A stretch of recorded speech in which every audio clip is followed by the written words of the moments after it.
Ils remettent leur vie entre mes mains. Elle a bondi sur moi. Jamais je n'aurais cru mourir ainsi.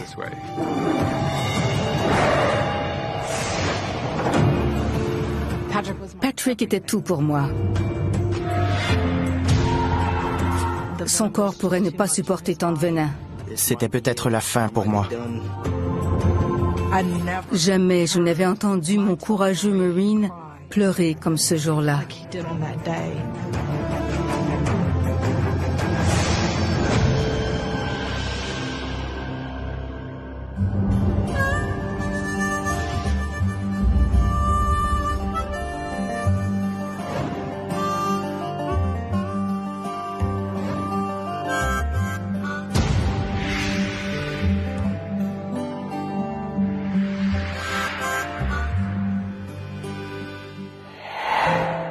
Je suis mère célibataire, j'ai 3 garçons. Après le passage de Gustave, il y avait des branches et des débris de toiture d'un bout à l'autre de la cour. J'étais seule avec Patrick. J'ignorais comment on allait pouvoir nettoyer tout ça. Mes 2 frères étaient affectés en Irak en même temps. J'étais l'homme de la maison et je devais prendre soin de ma mère. C'est très dur pour une mère de ne pas savoir si elle reverra ses enfants vivants. Je n'aurais jamais cru que mon fils le plus proche, avec qui je passais tout mon temps, serait un jour en danger de mort, dans mon propre jardin.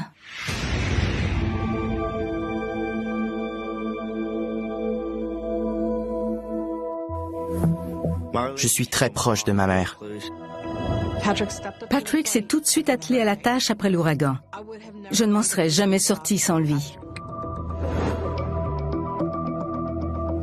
Ma mère et moi avions prévu étaler du paillis pour absorber l'eau. J'étais déterminée à en finir avec les travaux.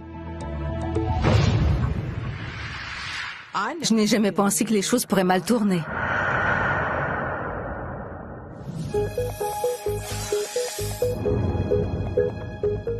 En soulevant le sac, je l'ai accroché sur un débris de métal. Il s'est déchiré et s'est renversé sur ma jambe.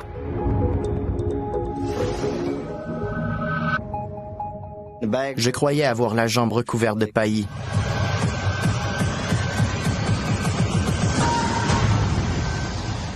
Mais en regardant de plus près, j'ai vu des centaines de fourmis.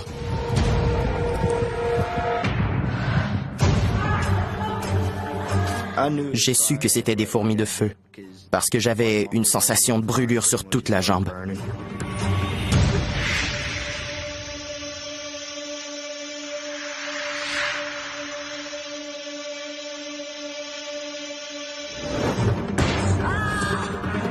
J'ai vu Patrick s'énerver. Je lui ai demandé où il courait comme ça, et il a hurlé qu'il était couvert de fourmis. Je pensais qu'il exagérait. Mais quand je suis entrée dans la maison, il n'était ni dans sa chambre, ni dans le salon. J'ai compris que quelque chose clochait. Je m'attendais à tout, sauf à ça.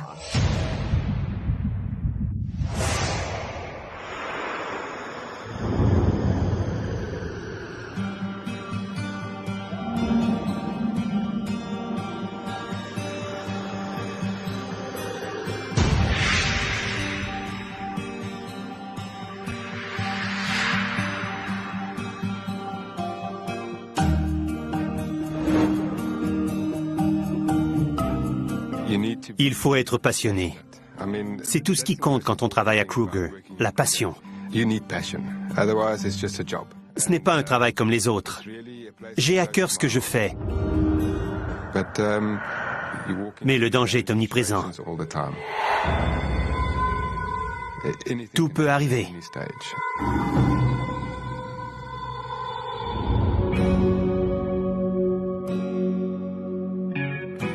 Quand je l'ai épousé, je savais qu'il était agent de la faune. Notre amour pour le parc Kruger est l'un de nos plus grands points en commun. J'ai tout de suite été attirée par ses yeux. Il a un regard très doux et très aimant. On a 2 enfants, un garçon Ruben et une fille Nadia. Leur père est un véritable modèle pour eux. Ce n'est pas facile d'être souvent absent et de faire face aux dangers. Je ne sais jamais ce qui m'attend.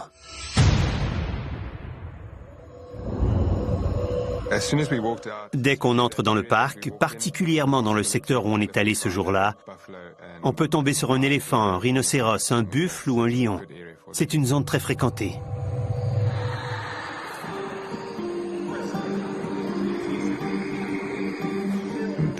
Beaucoup de visiteurs ont peur.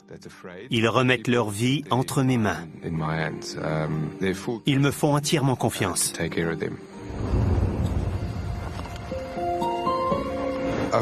Je sillonne les chemins de brousse depuis 8 ans et je connais les zones à risque. J'évite les pistes dangereuses.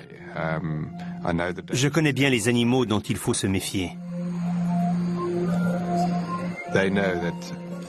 Les visiteurs savent qu'ils sont entre bonnes mains. Je guidais le groupe avec mon assistant Philip sur une piste en particulier. Déjà la première journée, on a vu plusieurs animaux, des éléphants et quelques rhinocéros. Les visiteurs étaient très heureux.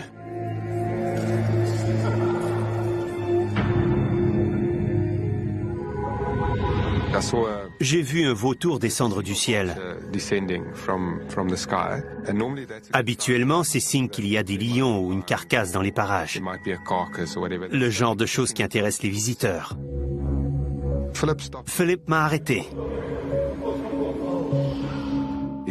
Il a vu une lionne. Tout le monde était très impressionné. Mais Philip et moi connaissons bien les lions. Il a dit au groupe qu'on ne resterait pas longtemps pour ne pas l'effrayer. Quand j'ai vu ces petits, j'ai compris qu'on était en terrain miné.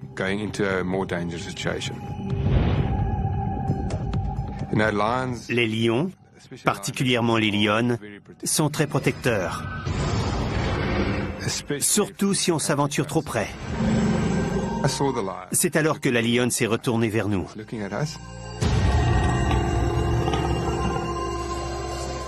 J'ai dit au groupe qu'il était temps de partir, de rester ensemble. On a commencé à s'éloigner en file indienne. J'avais à peine fait 3 pas.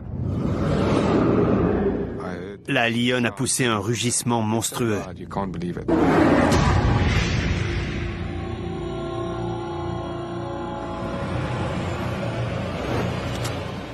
J'ai tout de suite chargé mon arme. J'ai dit au groupe de rester derrière moi et de ne pas bouger. J'ai pointé mon fusil vers le sol pour tirer un coup de semonce. J'espérais qu'elle arrête, mais elle ne s'est pas arrêtée. C'était très mauvais signe.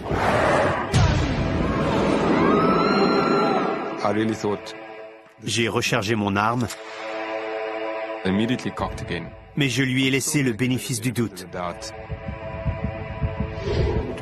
À environ 3 mètres de nous, elle a bondi sur moi.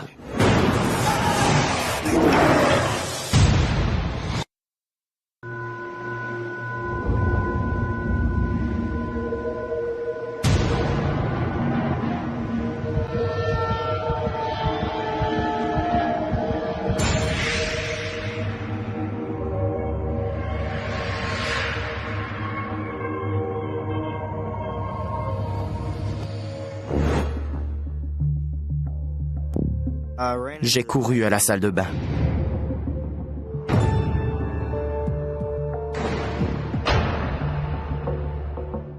Et je me suis passé la jambe sous l'eau froide.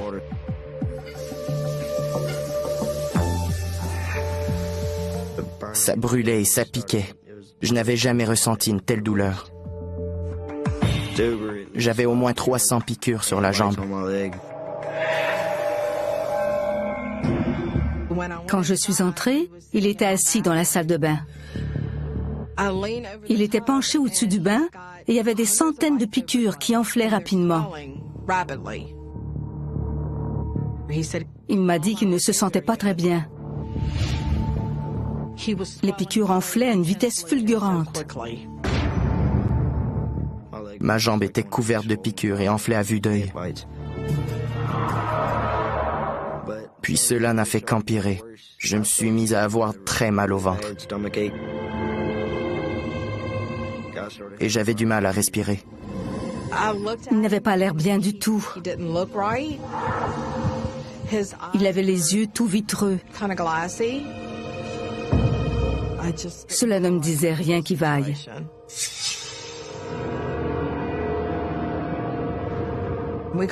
Je l'ai conduit et l'ai inscrit à la clinique. J'avais très mal et ça me piquait sur tout le corps.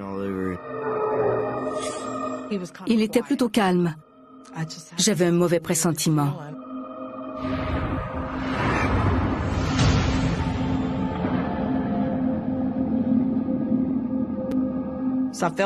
J'ai rempli les papiers et je lui ai donné pour qu'il les rapporte au comptoir. Il s'est arrêté.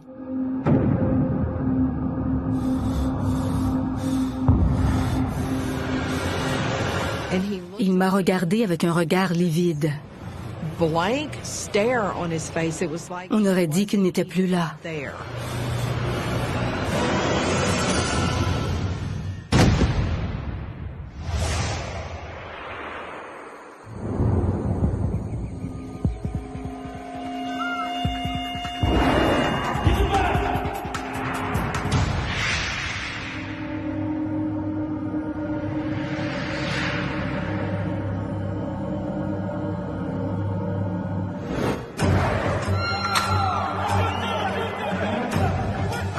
J'ai entendu la lionne s'approcher.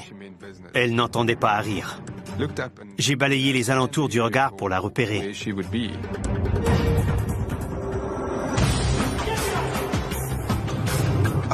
Il fallait agir. Je ne voulais pas la battre, car elle avait des petits. Mais je devais protéger le groupe. Je n'ai pas réfléchi. J'ai bondi sur la gauche, mais elle a été plus rapide que moi et m'a effleuré la jambe. Elle était énorme. Quand elle m'a frôlé, je n'ai rien vu d'autre qu'un énorme lion.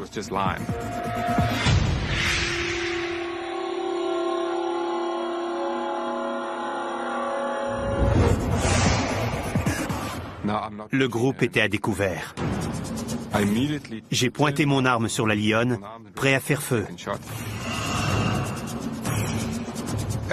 Dès que je l'ai vue, j'ai tiré. Elle est tombée. Je me suis tout de suite senti soulagé. Puis, je me suis demandé comment les visiteurs réagiraient. Seraient-ils soulagés d'être sains et saufs? Ou m'en voudraient-ils parce que j'avais fait feu sur la lionne?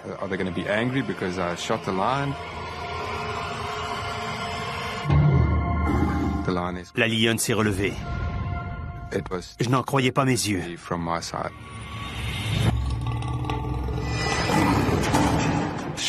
Elle s'est tout de suite retournée vers moi. Cette fois, j'étais dans le pétrin, car je n'avais pas rechargé mon arme. Elle m'a donné un coup de patte sur le flanc et mon fusil m'a glissé des mains.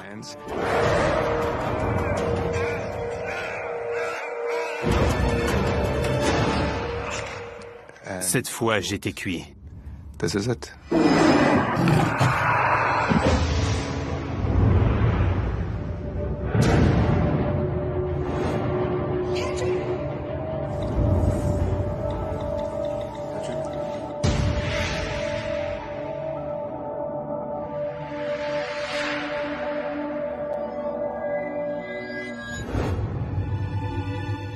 Il avait les yeux révulsés et il a été inconscient pendant 2 bonnes minutes.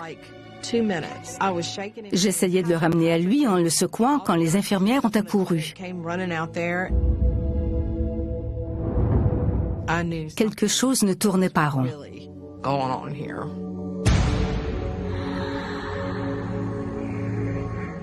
Elles m'ont dit qu'il avait passé la journée au soleil et qu'il n'avait pas mangé beaucoup, qu'il avait peut-être tout simplement eu un malaise et s'était évanoui. Mais il avait encore ce regard livide.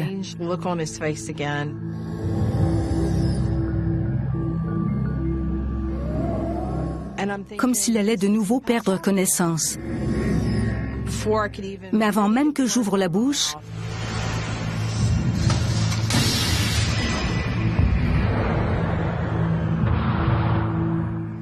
Patrick est tombé vers l'arrière.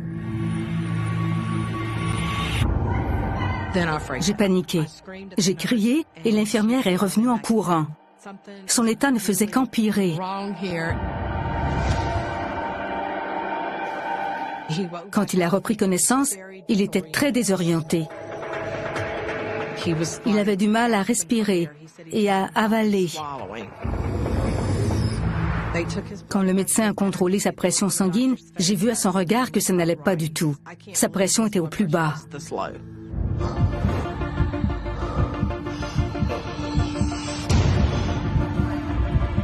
Patrick était à l'article de la mort.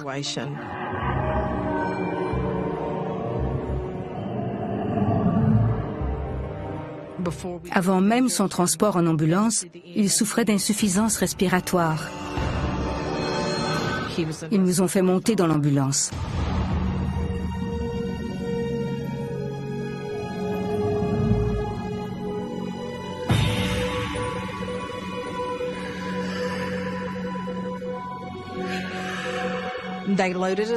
Ils m'ont laissé y aller avec lui. Je ne voulais pas le quitter.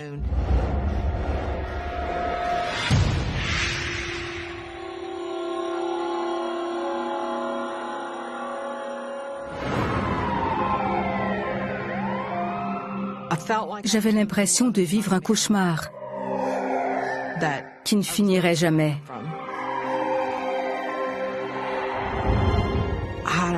J'étais sans voix. Je ne savais plus quoi faire. J'étais assise là, comme s'il ne restait plus qu'à attendre sa mort.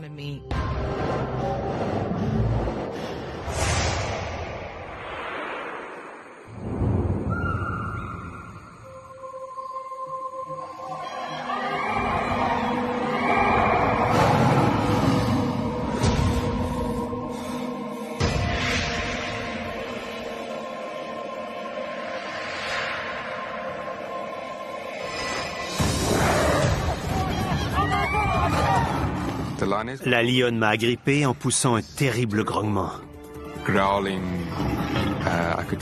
Je sentais son souffle sur moi. Je sentais ses griffes s'enfoncer. Je sentais mes bras se déchirer. Puis elle m'a pris au cou.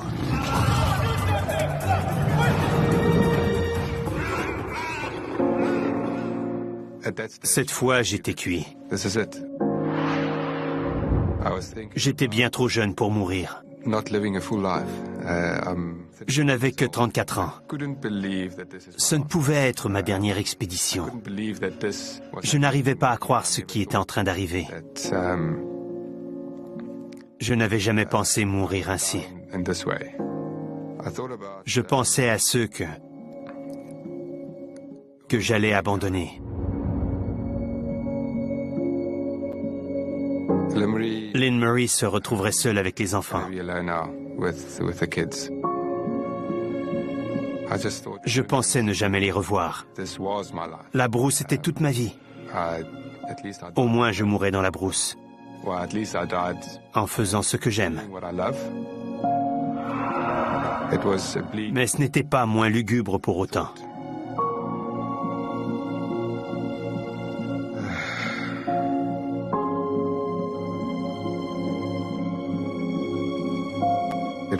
Je priais pour que la lionne laisse tomber. J'ai alors pensé que si je faisais le mort, elle arrêterait peut-être de me mordre. Car si elle continuait, elle aurait ma peau. J'ai fermé les yeux et j'ai fait le mort en espérant qu'elle me lâche. Tout à coup, elle a cessé de me mordre. Elle se tenait à mes côtés, la patte posée sur moi. Je savais que c'était ma seule chance. Je sentais le poids de sa patte peser sur moi. Après tout, j'avais peut-être une chance de m'en sortir. Je savais que Philip était toujours là, mais qu'il n'oserait pas tirer pendant qu'elle s'en prenait à moi. Il aurait trop peur de me blesser. Dès qu'elle a lâché prise, j'ai inspiré et j'ai crié.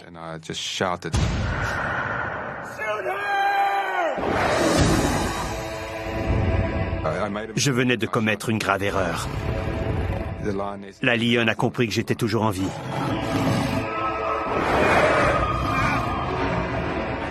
Je savais qu'elle ne me laisserait pas une deuxième chance.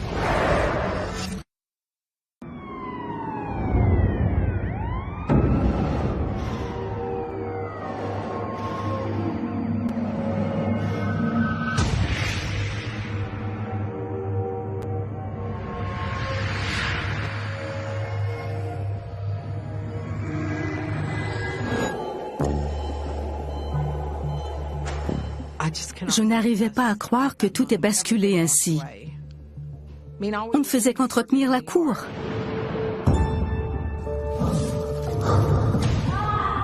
Je ne m'attendais pas à ce qu'à peine 3 heures plus tard, il soit en réanimation.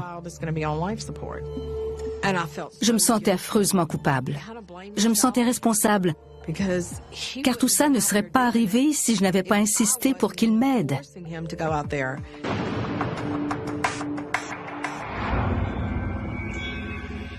C'est alors qu'il s'est mis à vomir. À vomir du sang.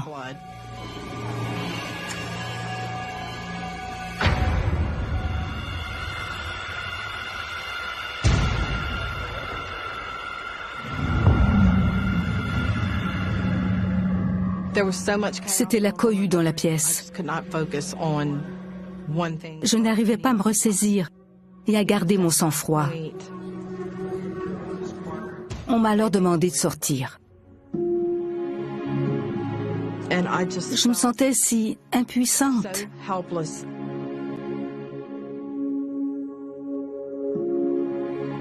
J'étais paralysée.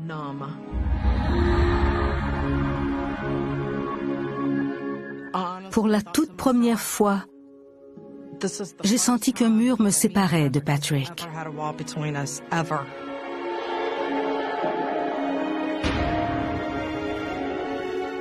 Il était tout pour moi.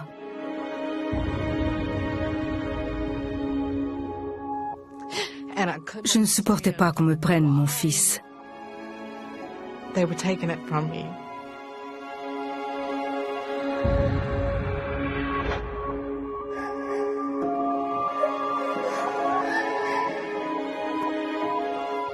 J'étais certaine de ne plus jamais le revoir.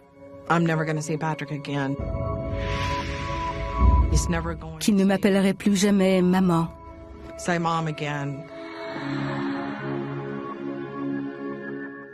Une mère se sent si impuissante quand son enfant lui échappe. Et c'est exactement ce qui était en train de m'arriver.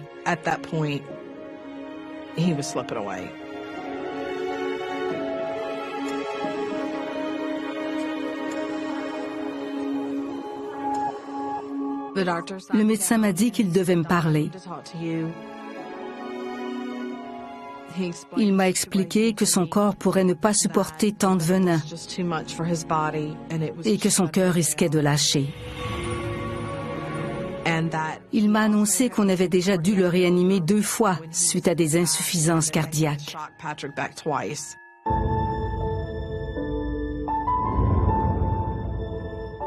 Patrick avait plus de 300 piqûres sur une seule jambe. Comment était-ce possible? Après tout, ce n'était que des fourmis. Mon fils, qui était en pleine forme il y a à peine 3 heures, est en réanimation à l'unité des soins intensifs à cause de ces fourmis. Je ne pouvais pas le croire. Quand j'ai dit au médecin qu'il avait 2 frères dans les Marines, il m'a dit de les appeler et de les faire venir sans tarder.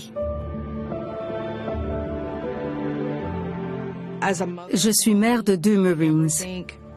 Jamais je n'aurais cru que la mort puisse frapper le seul de mes fils qui soit resté à la maison avec moi.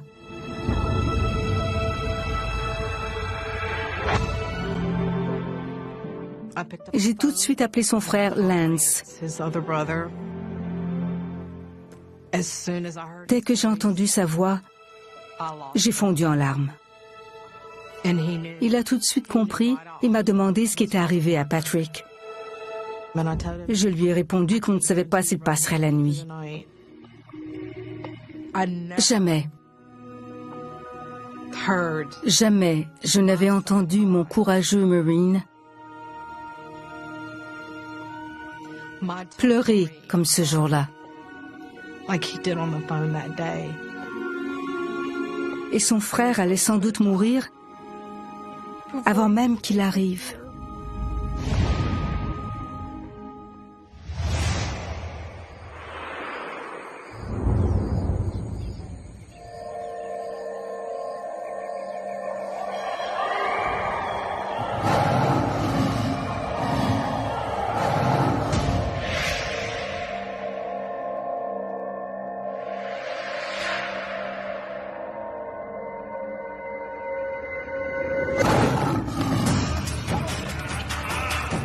La lionne a compris que j'étais toujours en vie et elle s'en est prise de nouveau à moi.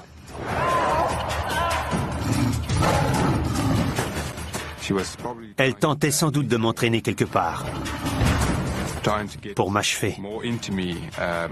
Je me suis senti stupide.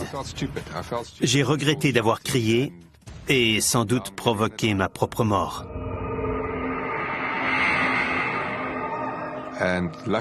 Heureusement, quand j'ai refait le mort, elle m'a lâché.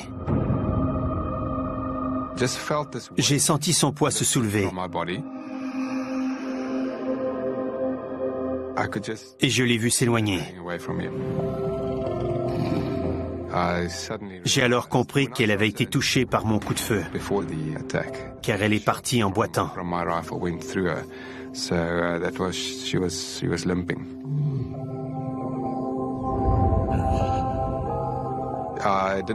Je n'avais aucune idée de la gravité de mes blessures, car je ne sentais rien. Je ne voyais plus de l'œil droit. Je pensais qu'elle me l'avait arraché. Peu de gens connaissent le sentiment de soulagement que j'ai ressenti quand elle est partie.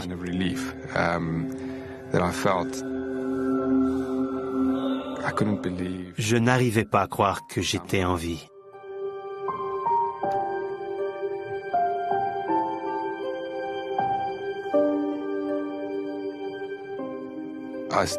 Je me suis mis à chercher le reste du groupe, mais ils étaient assez loin.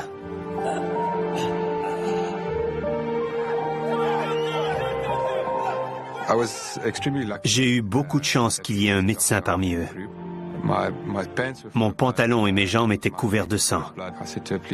Je l'ai supplié de m'examiner et de constater les dommages.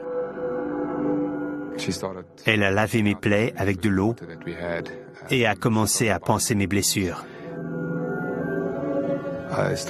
Je ne savais pas si j'allais m'en tirer, car les victimes meurent plus souvent d'une infection que de leurs blessures. J'ai dit à Philip d'appeler des secours avec la radio.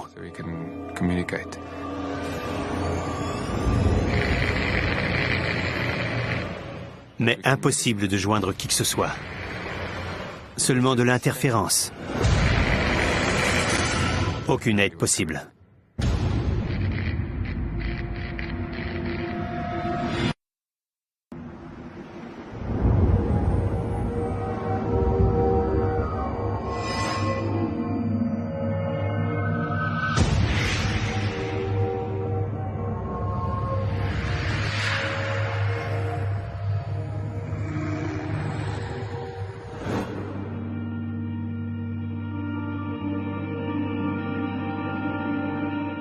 Quand je suis entrée dans la chambre, et que j'ai vu tous ces appareils. Le bruit du respirateur. Le mouvement de sa poitrine au rythme de la machine.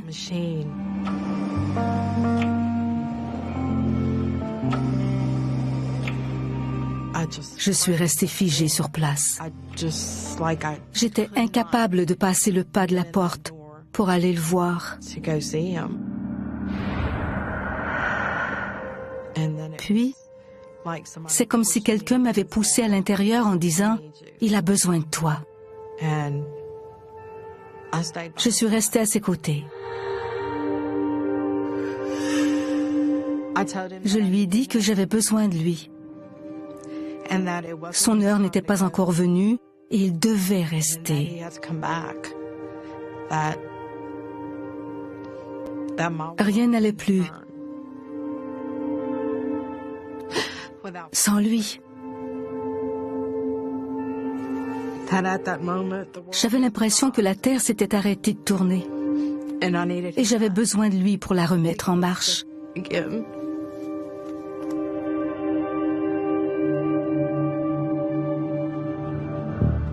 La première nuit à l'hôpital a été la plus longue de toute ma vie. Travis et Lance ne sont arrivés que le lendemain, le lundi.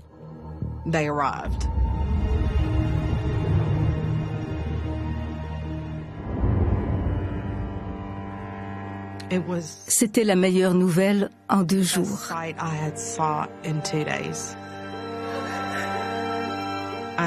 Ils étaient là au moment où j'ai eu besoin d'eux. Je leur ai expliqué ce qui se passait. On ne connaissait toujours pas l'étendue des dégâts et on ne savait pas s'ils s'en sortiraient ou non.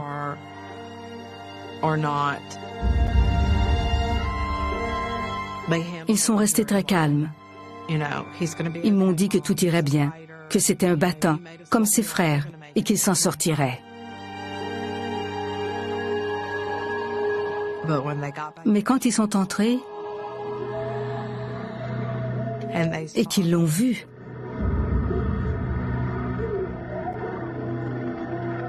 ils ont perdu tous leurs moyens. Ils ont compris qu'ils ne reverraient plus leur petit frère. I'm gonna lose my little brother.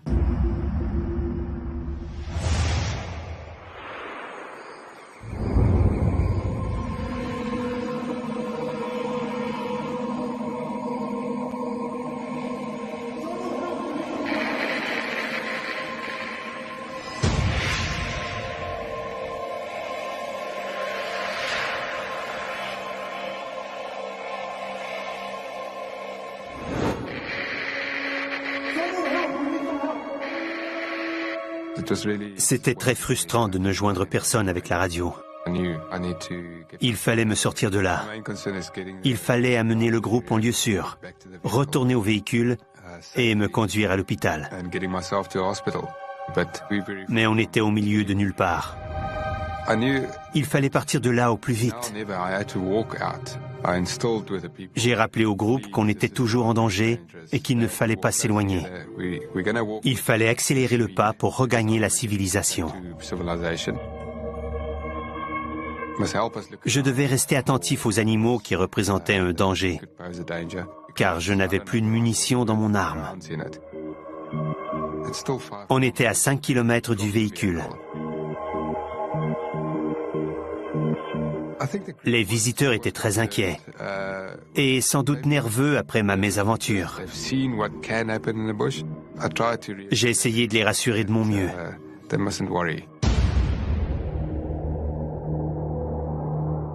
Mais au fond de moi, je priais pour qu'il ne leur arrive rien.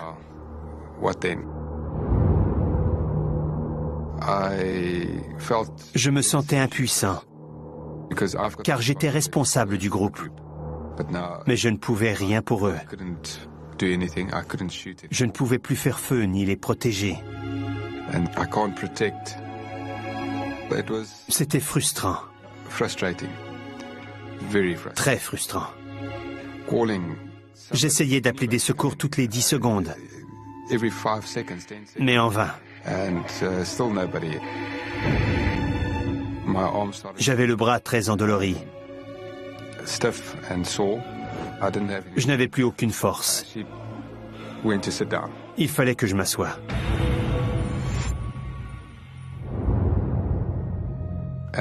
Tout à coup,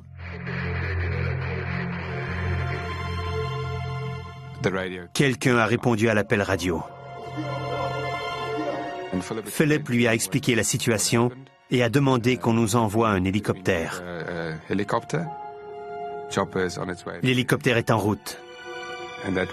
C'est la plus belle chose que j'ai entendue ce jour-là.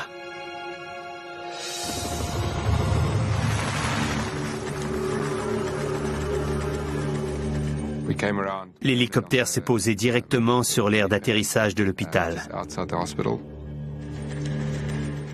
Une fois sur place, j'ai tout de suite été conduit en salle d'opération, car on craignait que mes blessures s'infectent.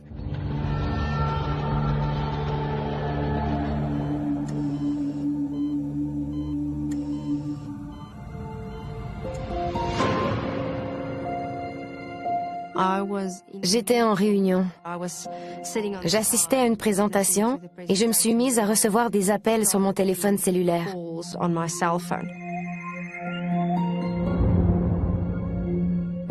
J'ai vu qu'une amie tentait de me joindre. Je suis allée à la salle de bain pour répondre. Et elle m'a demandé si j'étais au courant pour Rudy. Je suis restée figée, puis je lui ai demandé ce qui se passait. Elle m'a dit qu'il avait été attaqué par un lion.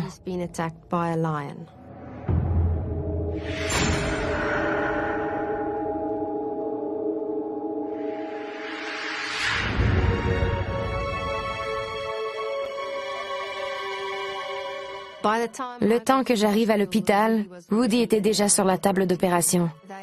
Ils m'ont remis sa chemise et son chapeau. À en juger par l'état de sa chemise,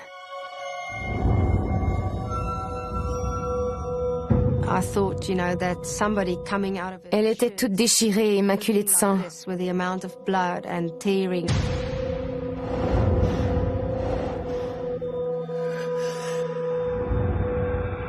Je pouvais m'attendre au pire.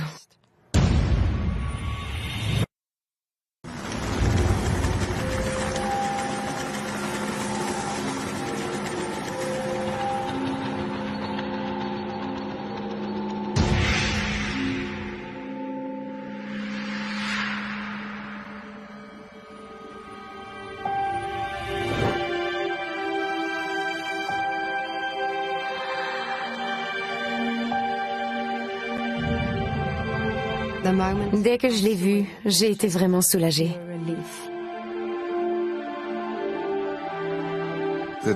Après l'opération, le médecin est venu me voir pour me dire que tout s'était bien passé et que les artères n'avaient pas été touchées. Mais j'ai eu les nerfs du bras sectionnés.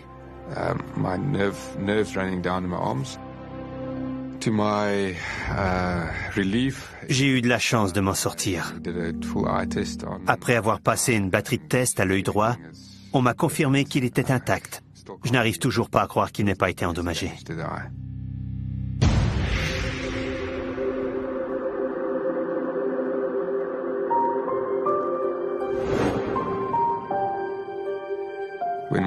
Quand mon fils est venu me voir, il m'a demandé de ne plus retourner travailler. Car si je retournais dans la brousse, les lions auraient ma peau. Il m'a beaucoup touché.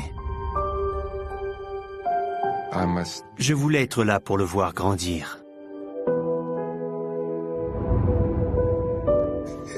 La vie devait continuer. Je travaillais dans la brousse depuis 8 ans. Il était temps de tourner la page et de passer plus de temps à la maison.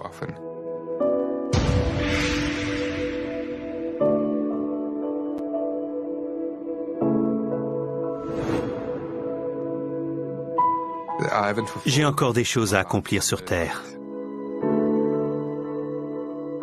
Mon accident m'a ouvert les yeux. J'ai l'impression que la vie me donne une deuxième chance. Ma famille a besoin de moi. C'est pour ça que j'ai survécu.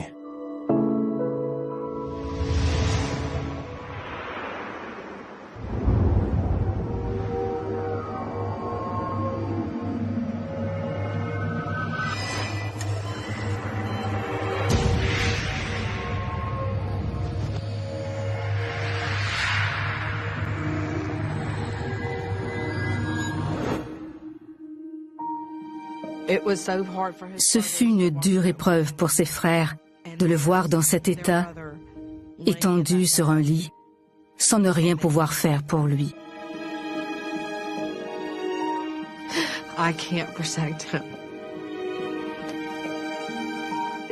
Son corps avait subi tant de piqûres qu'il n'arrivait plus à les combattre.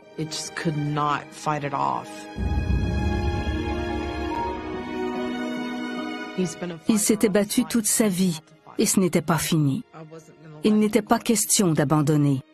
Je lui ai dit que j'avais besoin de lui.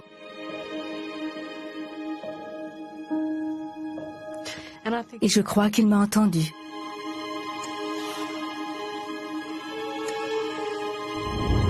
Il a bougé. Le lundi soir, on assistait à un revirement de situation. Ses signes vitaux s'étaient améliorés. Il arrivait à respirer par lui-même. Quand je me suis réveillé, je ne comprenais pas ce qui se passait. J'ai senti un tube dans ma gorge. Je me suis retourné et j'ai vu ma mère. J'étais si heureuse de le voir ouvrir les yeux que plus rien ne comptait. Je me suis penchée sur lui pour l'embrasser et lui dire que je l'aimais.